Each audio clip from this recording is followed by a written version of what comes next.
Elizabeth calls me, says she wants to have a session, a little mini group, her mother-in-law, and maybe her husband, although he's a skeptic, I doubt he'll stay. Okay, so I get there, and I meet everybody. The mother-in-law is sitting to my left, Elizabeth's across away from her on the couch, and Joe is all the way over here on the right. He's kind of giving me the evil eye, like, you know, okay, so here to take our money. You're going to be like the rest. By the way, he told me this later. You're going to be like the rest. You're just going to bullshit us. You're just going to ask a lot of questions, and we're going to tell you a lot of stuff. Well, that's not how it worked, okay? Because I tell people, I go through a little thing, you know, they talk to me in whispers. I see it in like a faded black and white movie. Whatever they tell me, I'm going to go with what they have to say.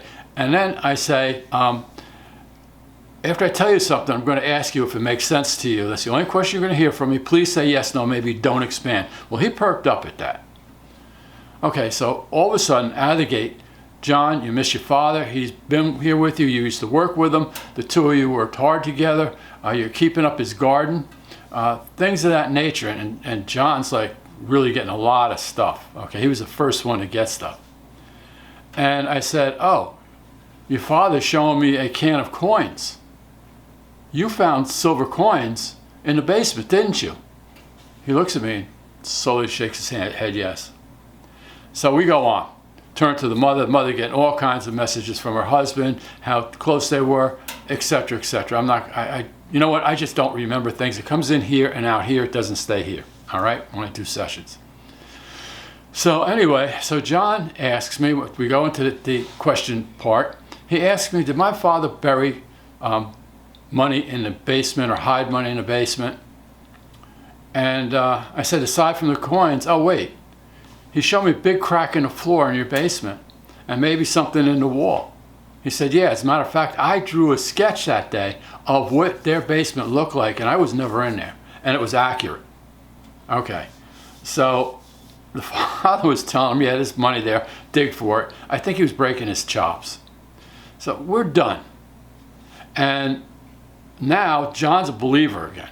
Now he realizes I'm not there, and this is what he said. He said, I thought you were just here to take more money like the rest, charge us a lot of money, but you were very fair in your price. And I am. I'm very fair in my fees. So, and he thanked me. So he said, I'm leaving. He says, you know what, I'm going to walk you out. I thought maybe I was blocking a car or something. Okay. So he walks over to his garden, which I was parked right next to, picks some tomatoes and a few other things, and he hands me tomatoes. He gifted me those tomatoes and thanked me for doing that. He said, you know, take these. I said, that's okay, John. No, please take these. I really want you to have them. Well, I made tomato sandwiches with those tomatoes, and they were great.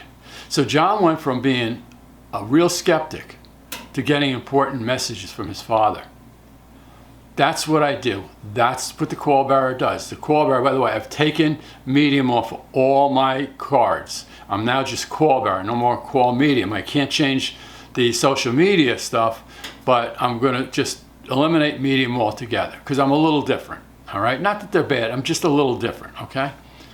So anyway, that was a very interesting session. John was very pleased.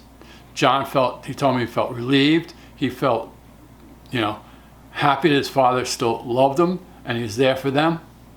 And his mother was totally, totally at peace. So was Elizabeth. Elizabeth didn't get as much as the other two, but she was fine with that. When I do groups, some people get more than others. That's just the way it is.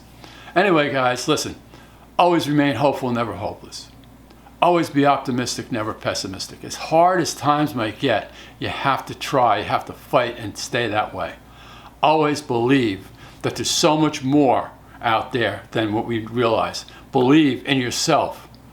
Believe that you can accomplish whatever you need to accomplish. Don't stop believing. Believe that it'll all be good. All right, guys? Please subscribe, like my video, and comment if you would. It's important to me. I'll talk to you again soon. Bye for now.